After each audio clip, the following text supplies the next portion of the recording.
do. Why do I keep doing this with my hands?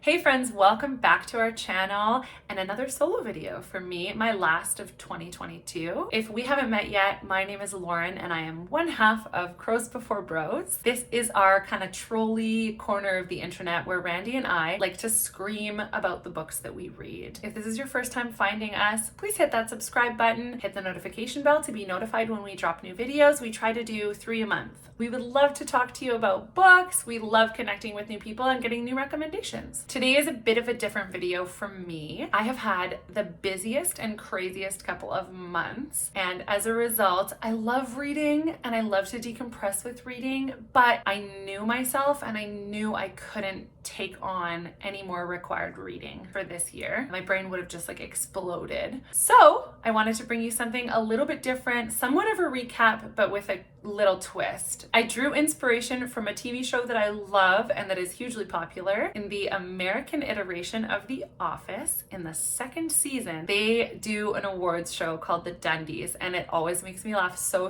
much. So I wanted to do the same kind of thing with the books that I've read this year to give you guys hopefully some new recommendations to walk away with.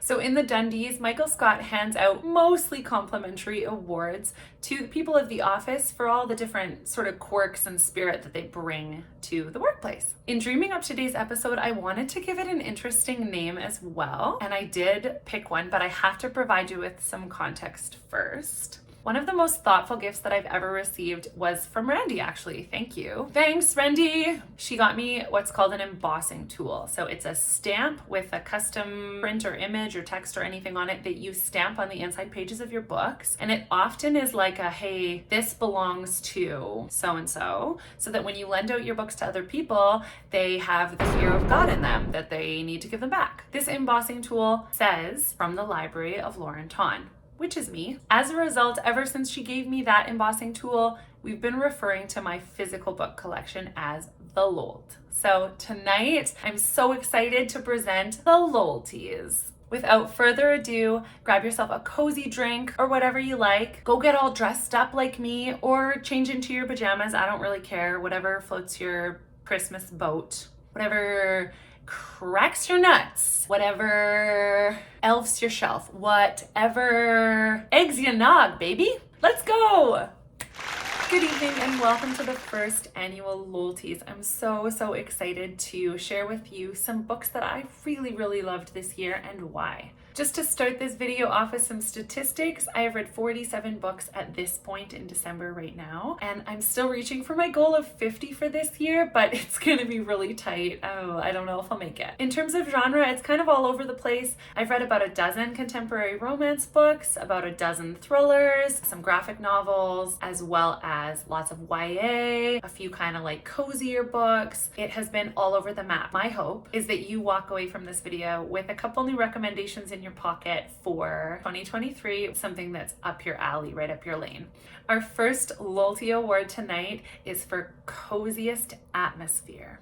This category is for the book that felt the most like a warm hug. It felt sweet and descriptive, and I spent a lot of the time reading it with a big goofy grin on my face. I struggled to choose between 2 books for this category, but ultimately the winner of the coziest atmosphere Lolty is Legends and Lattes by Travis Baldree. I loved this book, you guys. It is about an orc who is done with her life of adventuring and decides to open up a coffee shop in a city that's never heard of coffee before. It is so cute conceptually. It traces on the edge of being a fantasy novel, but I think overwhelmingly it just feels like a cozy, like found family vibe. It is so good. It was smart and descriptive, and it just made me want to like curl up with a coffee and a nice cozy pastry. My husband and I actually read this one just this month together. My husband is not a reader, so to have him come to me and be like, babe, can we read, was shocking, and also just made me realize how wonderful it is. We both needed that little dose of happiness. If you are feeling kind of tender-hearted, if you're looking for a book that feels like safe and you know that no big twists and turns are going to happen, but that it's all the way through going to read just like the same kind of way that playing Stardew Valley feels to play, but in a book,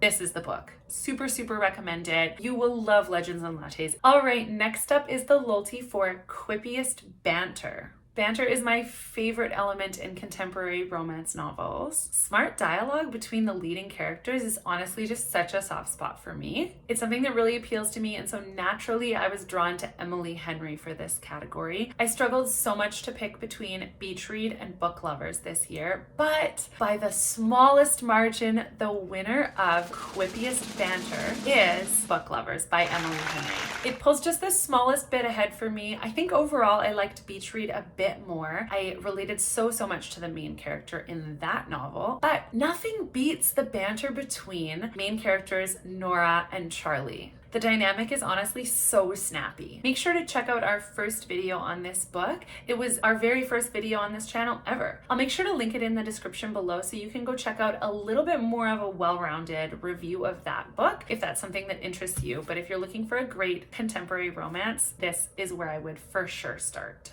The fact that more than 6 months later it still holds up for me, I think says a lot. Okay, the next lolty is for unputdownable thriller. This one was really tricky for me to choose. I read a lot of thrillers this year, and I think probably apart from contemp romance, thrillers are really my lane. This is where I really feel like I'm reading books that are just like made for me. They're fast, they're gripping, and they like kind of scare me a little bit. I'm a huge wimp. I adore them, and after all this time, I still think that my favorite is one from actually earlier this year. So for unputdownable thrillers, the lolty goes to Silent Patient by Alex Nicolaides. I hope I'm saying that right. This book is about a moderately famous artist who's accused of murdering her husband in cold blood. After she's found with the body, she never utters a word again. This book is told from the perspective of her psychologist or psychotherapist as he tries to unravel the case and crack her, trying to get her to speak again. It is mesmerizing. I loved it. I think that even if you're the type of person that clocks twists in thrillers early, you would really enjoy this too. I absolutely loved it. I feel like I read probably like at least a dozen thrillers this year, and this is still my favorite. Definitely check it out. I would also say if you've read his other book, The Maidens, and you're kind of skeptical because you didn't love it, I would still give Silent Patient a chance. I've been told it's infinitely better. Okay, our next lolty is for Hurt Me and Will Hurt You Too, guaranteed. I only read a handful of books this year that really broke my heart, but the nominees in this category are books that had me like openly weeping.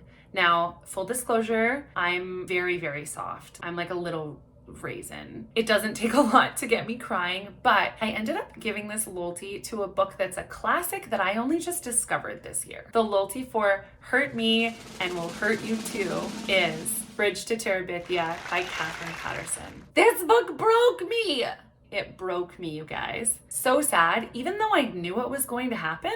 This is a book about childhood best friends who end up imagining a lush, beautiful world across a creek from their house. They bond over the creation of this world together. We have talked a little bit about this book on our channel before, but guys, it is so sad. If you're aching for a little bit of heartache, I would super recommend this. It's also very short. It's only just over 100 pages, so it's not a big commitment at all. This is a rereadable book for me. I think it's like bound to be a real classic. One last lolty, you guys. Our last category for tonight is Imaginary Best Friend. This category is for the character that I loved the most out of all the books that I've read this year. So hard to choose, so hard to choose. But I want to start by giving honorable mentions to the full cast of House in the Cerulean Sea by T.J. Klune, as well as Under the Whispering Door by T.J. Klune. Both of those I would consider to be the cozy vibe, even though Under the Whispering Door is so melancholy. The characters are just so lovable and sweet. I loved them both. However, this category's winner is a double multi-winner! The book that wins Imaginary Best Friend is also Legends and Lattes by Travis Baldree, and the character that I'm specifically talking about is Thimble. Thimble is a ratkin who bakes cinnamon buns and pastries and thimblets, and oh, he's described as having oil drop eyes, and you often see him drinking a little latte and kicking his little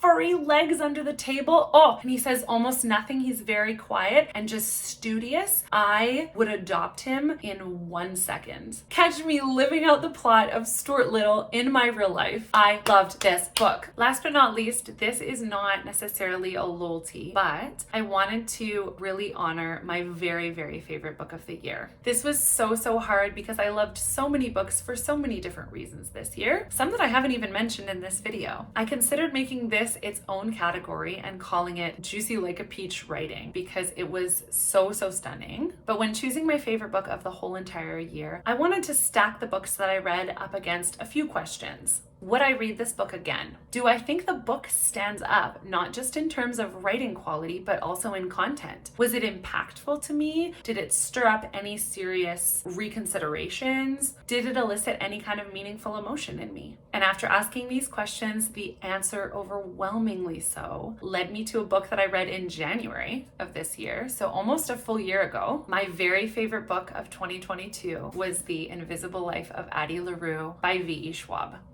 I could honestly get emotional talking about this book. It was stunning. V.E. Schwab writes like a thorough painter. I was absolutely taken with this novel. It rides the line on historical fiction, and it time jumps when our main character Addie makes a deal with the devil for immortality. We're jumping between the 1700s and the 2014s-ish. It touches on themes of leaving our impact on the world through our art. If I could suggest any one book to you for this whole entire year, it would definitely be this one. Anyway, that's all for me. What have you loved this year? Have you found anything that you think deserves a lolty? Also, let me know if there's any new categories that you'd like to see next year. I considered giving out some kind of razzies as well. But ultimately, I really wanted to honor the books that I really loved and that really meant something to me this year. So if you can take anything away from this video, it's that you should read all 5 of these. I plan to repeat some of these categories again in December of next year. And otherwise, I can't wait to see you in 2023. It's going to be such a good year of reading, such a good year for our channel. I just know it. We're so happy to have you here. Please connect with us. We love to talk books. I hope that you had a really great Christmas and that you're gonna have a beautiful new year. We'll see you again soon. We love you.